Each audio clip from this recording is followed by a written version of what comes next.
সকালে নাস্তা বানিয়ে ওই চুলাতে আমি দুপুরে রান্নাটা বসিয়ে দিয়েছি।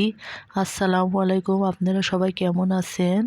আজকে আমি পালং শাক দিয়ে মিষ্টি কুমড়া আর চিংড়ি দিয়ে রান্না করেছি। আর এখন আমি একটু খেয়ে নেব।